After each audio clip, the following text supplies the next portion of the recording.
Hello everyone, कैसे हैं आप लोग।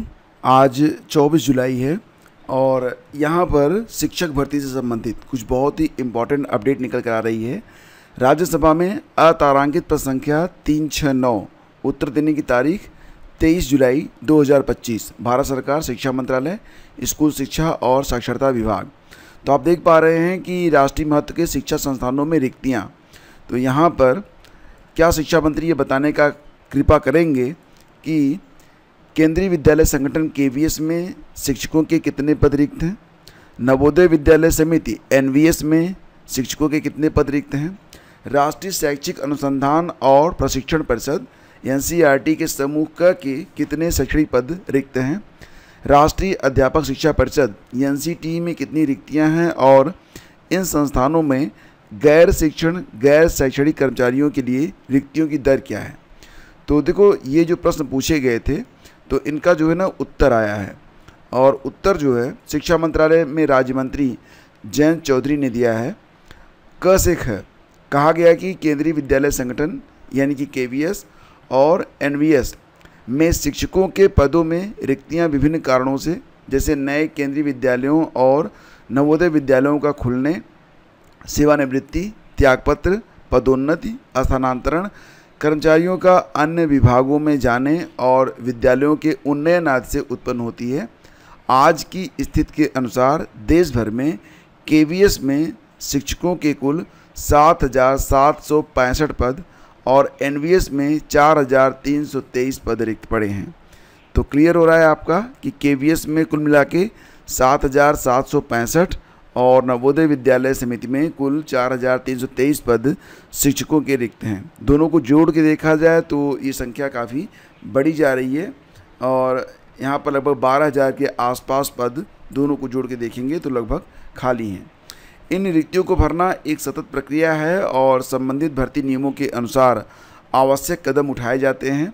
निर्बाध शैक्षणिक कार्य सुनिश्चित करने के लिए रिक्त पदों पर अस्थायी अवधि के लिए संविदा शिक्षकों की नियुक्ति का प्रावधान, जैसा कि आप लोगों ने अक्सर देखा होगा कि कस्तूरबा गांधी आवासीय बालिका विद्यालय हैं, केवीएस हैं, एनवीएस हैं, उसमें कॉन्ट्रैक्ट बेस पर शिक्षकों की भर्ती की जाती है और बाकी जो वैकेंसीज हैं ये तो बिल्कुल आपके सामने हैं। अब रही बात ये कि क्या इस साल केवीएस में वैकेंसी आएगी, तो उत्तर है जी हाँ। आपको थोड़ा सा इंतज़ार करना है। केवीएस में इस साल वैकेंसी आने की पूरी संभावना बन रही है। एनवीएस में भी ये जो रिक्त पद आपको दिखाई दे रहे हैं लगभग 4300 के आसपास, 4300 प्लस 4323 पद है ना, तो ये जो पद हैं इस पर भी आपको नोटिफिकेशन विज्ञापन साल के अंत तक देखने को मिल सकता है।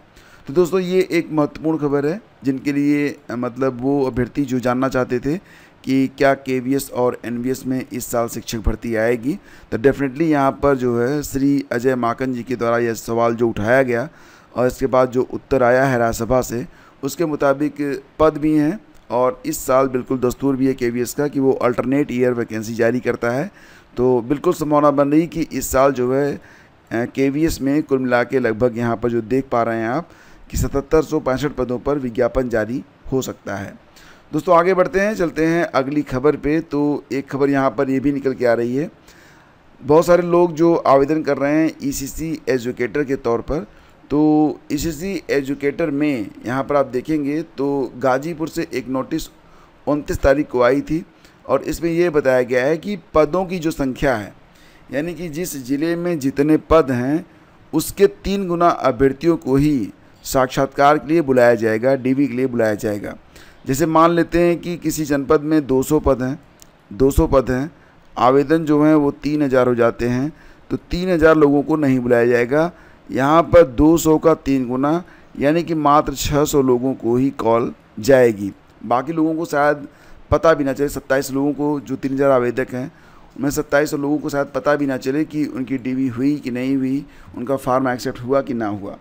तो यहाँ पर कुल 3 गुना लोगों को बुलाया जाएगा और फिर उनकी डीवी करवाई जाएगी। तो ये जो आदेश है और जो ये प्रक्रिया है ये समस्त उत्तर प्रदेश के सभी 75 जिलों के लिए है। रही बात ये कि अभी जो है ईसीसी एजुकेटर के लिए किन किन ज़िलों में आवेदन चल रहे हैं, दोस्तों आपको बता दें कि फ़तेहपुर में आवेदन जो है चल रहे हैं। हालांकि यहाँ पर देखेंगे तो संख्या 2,476 पहुँच चुकी है आवेदकों की, लेकिन अभी भी 27 जुलाई तक आप आवेदन कर सकते हैं। तो फ़तेहपुर में आप जाके आवेदन कर लीजिए। इसके बाद आप देखेंगे तो जो अगली वैकेंसी है 3 अगस्त तक आप आवेदन कर सकते हैं जालौन में। हालांकि जालौन में भी अब तक कुल 1867 पदों पर आवेदन हो चुके हैं। नेक्स्ट कहाँ पर आवेदन चल रहे हैं, तो मिर्ज़ापुर में 25 जुलाई तक, यानी कि आज और कल बस 2 दिन का समय आपके पास बचा हुआ है। मिर्ज़ापुर में भी आप आवेदन कर सकते हैं। दोस्तों यहाँ पर बताने की ज़रूरत नहीं है कि जो ECC ई एजुकेटर का पद होता है ये कॉन्ट्रैक्ट बेस पर भरा जा रहा है। सेवा योजन पोर्टल की जो वेबसाइट है उसी पर जाकर आपको आवेदन करना है और लिंक जो है आपको डिस्क्रिप्शन में मिल जाएगा, उस पर क्लिक करके आप आवेदन कर सकते हैं। और साथ ही साथ ये भी कि अब तक जो प्राप्त आवेदनों की संख्या है मिर्ज़ापुर में वो 507 ही है, तो बिल्कुल आवेदन कीजिए। उम्र सीमा जो होती है वो 1 जुलाई 2024 को 40 साल से अधिक नहीं होनी चाहिए। बीएड वाले इसमें एलिजिबल नहीं हैं, टीईटी की मांग नहीं की गई है। यहाँ पर वही लोग आवेदन कर सकते हैं जो लोग होम साइंस से ग्रेजुएट हैं या फिर उन्होंने NTT सिटी नर्सरी DPSC या कोई भी नर्सरी अध्यापक शिक्षक पाठ्यक्रम जिसकी अवधि 2 साल हो पूरा किया हो, तो वो लोग इसमें आवेदन कर सकते हैं। इसी प्रकार से आप देखेंगे तो ECC एजुकेटर के लिए एक भर्ती सोशल वर्कर कम अर्ली चाइल्डहुड एजुकेटर के नाम से जारी हुई है मुरादाबाद में। लास्ट डेट इसकी 2 अगस्त है और यहाँ पर जो आवेदन हुए हैं अब तक मात्र 259 हुए हैं। मुझे लग रहा है ये सोशल वर्कर कम अर्ली चाइल्डहुड एजुकेटर लिखने की वजह से लोग समझ नहीं पा रहे हैं, तो ये भी वही भर्ती है जो कि आप देख रहे हैं। ECC एजुकेटर के अंतर्गत ही ये भर्ती आ रही है। दोस्तों बात करेंगे मऊ के बारे में। मऊ में भी 26 तारीख तक आप आवेदन कर सकते हैं और मऊ में दोबारा से जो रिक्ति थी वो दोबारा से जारी की गई है। तो ये वो ज़िले हैं जहां पर आवेदन चल रहे हैं और अब जो बाकी ज़िले हैं वहां पर कब से आवेदन शुरू होंगे, तो थोड़ा सा वेट करिए, बहुत ही जल्द आपको जानकारी मिल जाएगी। दोस्तों बात करते हैं यहाँ पर अगर आप OBC कैटेगरी से हैं तो दोस्तों कहीं कहीं लगभग ये अक्सर ऐसा हो रहा है कि अब OBC की जो कट ऑफ है वो जनरल से और EWS से भी ज़्यादा जा रही है। आप देखेंगे यहाँ पर तो पिछड़ा वर्ग की कट ऑफ जो है सामान्य से 51 अंक ज़्यादा गई है रेलवे की इस भर्ती में। तो RRB प्रयागराज की ओर से जूनियर इंजीनियर 2024 के लिए द्वितीय चरण की कंप्यूटर आधारित परीक्षा CBT 2 का कट ऑफ जारी किया गया है। OBC का कट ऑफ जनरल से 51.06 अंक ज़्यादा है। मतलब यहाँ पर जो EWS की कट ऑफ है वो तो जनरल से कम है, लेकिन OBC की कट ऑफ जनरल से कितनी ज़्यादा है, 51.06 अंक ज़्यादा है। सामान्यतः देखा जाता है कि जनरल की कट ऑफ सबसे हाई होती है, लेकिन इस बार OBC वर्ग की कट ऑफ बहुत ज़्यादा गई है। 846.23155 रहा कट ऑफ, जबकि जनरल की जो कट ऑफ गई है वो 795.1665 गई है। मतलब कहाँ 846 जा रहा है OBC कट ऑफ 846 और जनरल की कट ऑफ 795। SC की कट ऑफ 720 है, SC की कट ऑफ 515 ही है। EWS की कट ऑफ आप देख रहे हैं यहाँ पर OBC की कट ऑफ कितनी है 846, जबकि EWS की कट ऑफ 780 गई है। हालांकि भूतपूर्व सैनिक का जो कट ऑफ है वो 593 ही रहा है। तो OBC वाले तो फिलहाल अब बहुत ज़्यादा कंपटीशन OBC वर्ग में हो रहा है। तो आप जो है ये पूरी कट ऑफ सूची आधिकारिक वेबसाइट ये दिया गया है rrbprayagraj.gov.in पर जाकर 4 अगस्त तक देख सकते हैं। फिलहाल दोस्तों अगर बात करें उत्तर प्रदेश शिक्षा सेवा चयन आयोग को लेकर, तो अभ्यर्थियों में शिक्षा सेवा चयन आयोग को लेकर काफ़ी आक्रोश है। वजह ये है कि कार्यप्रणाली जो है वो अभ्यर्थियों के समझ में नहीं आ पा रही है। हालांकि सोशल मीडिया में शिक्षा सेवा चयन आयोग के नाम पर कुछ पत्र भी वायरल हुए थे, उस पर क्लेरिफिकेशन आयोग ने दे दिया और जिन लोगों ने पत्र वायरल किए थे उस पर विधिक कार्रवाई की बात भी कह दी। लेकिन यहाँ पर ना तो अभी तक कोई भी परीक्षा की तिथि घोषित हो पाई है, ना ही कोई परीक्षा पर ऑफिशियल नोटिस आई है कि परीक्षा कब होगी। और 21 और 22 जुलाई की परीक्षा तो बिना नोटिस के ही कैंसिल कर दी गई। अभ्यर्थी तो इंतज़ार करते रह गए कि परीक्षा पर पोस्टपोन की नोटिस तो आएगी, नोटिस तक नहीं आई। फिलहाल अभी अगर देखा जाए तो नई भर्तियों के लिए आयोग ने कल कहा था कि उनका जो अधियाचन का पोर्टल है तैयार हो चुका है, नई भर्तियों के लिए हम बिल्कुल तैयार हैं। सवाल यहाँ पर ये उठता है कि आखिर अधियाचन कब तक मिलेगा, और अध्याचन मिल भी गया तो उसके बाद सारी विसंगतियों को दूर करके ये विज्ञापन कब तक जारी किए जाएंगे। शिक्षा सेवा चयन आयोग को लेकर जो फिलहाल माहौल है वो अच्छा नहीं बन रहा है। राजकीय विद्यालयों में शिक्षक भर्ती से वंचित होंगे लाखों ओवर एज अभ्यर्थी। यहाँ पर सरकार से गुजारिश है कि वो इस बिंदु पर ज़रूर विचार करे, और इस बिंदु पर भी विचार होना चाहिए कि अगर 7 सालों में वैकेंसी नहीं आई है तो इसमें अभ्यर्थियों का क्या दोष। जो 33-34 साल के अभ्यर्थी थे 2018 में, आज वो 41-42 साल के हो चुके हैं। आज वो LT ग्रेड की भर्ती जबकि 28 तारीख से शुरू होने जा रही है, तो आपने जो 60 नोटिस जारी की थी महोदय, उस नोटिस में आपने उम्र सीमा में कोई भी छूट नहीं दी है। आखिर अभ्यर्थियों की क्या गलती? क्या वो मतलब अपनी पूरी जीवन यात्रा इसी तरह से समाप्त कर लें, लड़ने का उनको मौका तक ना मिले? निश्चित रूप से इस पर विचार करना चाहिए। और देखो, सभी लोग अपनी अपनी बात अगर कहना चाहो तो आपको कोई रोका नहीं है। आप चाहें तो सोशल मीडिया के माध्यम से, X के माध्यम से अपनी बात रख सकते हैं। और मैंने देखा है कि अगर आप बात रखते हैं तो बात सुनी भी जाती है। तो राजकीय विद्यालयों में शिक्षक भर्ती से वंचित होंगे लाखों ओवर एज अभ्यर्थी। अगर यहाँ पर भर्ती जो है उसमें उम्र सीमा में कोई छूट नहीं मिलती है तो निश्चित रूप से LT ग्रेड में बहुत सारे सपने टूटने वाले हैं।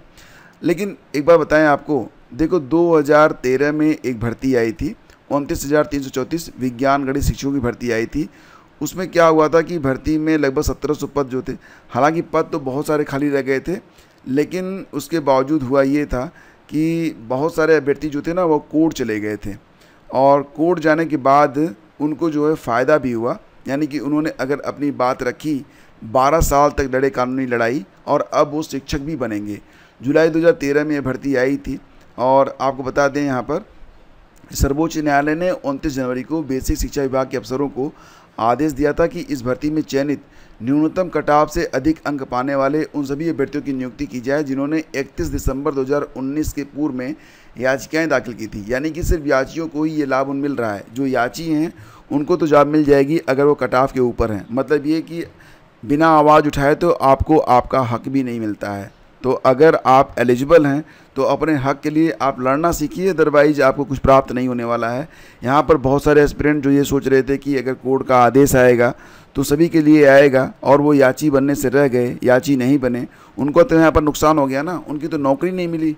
लेकिन फ़िलहाल जिन लोगों ने लड़ाई लड़ी थी उनके लिए आदेश आ गया है कि 11 जुलाई 2013 को जो भर्ती स्टार्ट हुई थी, जनवरी फरवरी 2015 तक 7 राउंड की काउंसलिंग के बाद TET में 82 अंक तक पाने वाले अभ्यर्थियों की 8वें राउंड की काउंसलिंग कराई गई और जनवरी फरवरी 2016 में नियुक्ति पत्र दिया गया। इसी बीच पूर्व में काउंसलिंग करा चुके लेकिन ज्वाइनिंग से वंचित अभ्यर्थियों को नवंबर 2016 में नियुक्ति का अंतिम अवसर मिला। उनकी नियुक्ति प्रक्रिया चल रही थी कि सरकार बदल गई। 23 मार्च 2017 को नियुक्ति पर रोक लग गई। इसके खिलाफ अभ्यर्थियों ने याचिकाएँ की। हाई कोर्ट ने 2 महीने में भर्ती पूरी करने का आदेश दिया।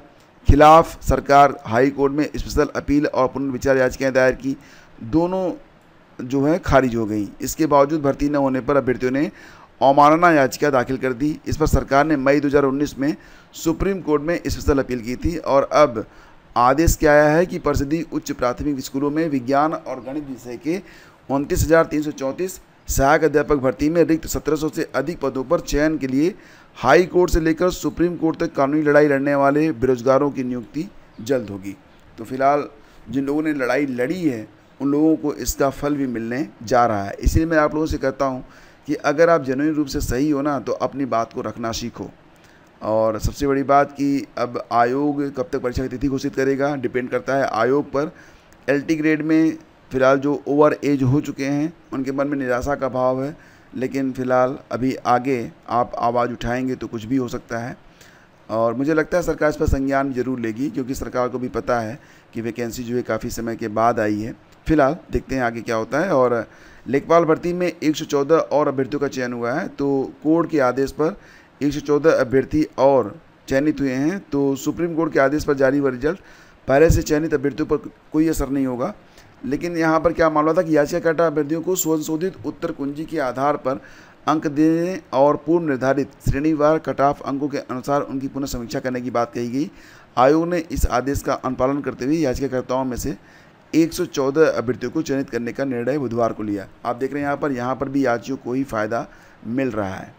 तो इसके बाद सारे बहाने फेल, 20 शिक्षकों को प्रतिकूल प्रविष्टि जारी। तो जो लोग नहीं जा रहे थे, फर्जी काम कर रहे थे, तो भाई उनको तो मिलना ही है। ईमानदारी से काम करिए, ईमानदारी से रहिए, कोई दिक्कत नहीं है। यूपी बोर्ड की इम्प्रूवमेंट परीक्षा के प्रवेश पत्र जारी। तो आपको पता है ना कि 26 जुलाई को परीक्षा होने वाली है। एडमिट कार्ड जारी हो चुके हैं। और प्राइमरी स्कूलों के विलय से परेशान बच्चों की अपील पर आज भी सुनवाई करेगा हाई कोर्ट। तो हाई कोर्ट में आज भी इस पर जो सुनवाई जारी है। हालांकि आपको पता है आज लगभग तीसरा दिन है। बुधवार को सुनवाई जारी रही थी। मुख्य न्यायमूर्ति अरुण भंसाली और न्यायमूर्ति जसप्रीत सिंह की खंडपीठ के समक्ष विशेष अपीलों पर राज्य सरकार और बेसिक शिक्षा विभाग के अधिवक्ताओं की बहस चली। फ़िलहाल आज भी ये बहस चलेगी, 24 जुलाई है आज, तो आज शाम तक अगर कोई निर्णय आता है तो फिर उस पर अपडेट आपको शाम को मैं दे दूँगा। Thank you, have a great day, जय हिंद। देखो दोस्तों, इस वीडियो को बनाने में काफ़ी रिसर्च करना पड़ता है, काफ़ी पता करना पड़ता है, क्योंकि कुछ खबरें तो अखबारों में मिल जाती हैं, लेकिन कुछ खबरों के लिए हमें इधर उधर भटकना पड़ता है। तो प्लीज़ वीडियो को लाइक और शेयर किया करें ताकि हमारा मोटिवेशन बना रहे। अंततः सब कुछ आपके लिए ही है। धन्यवाद आपका।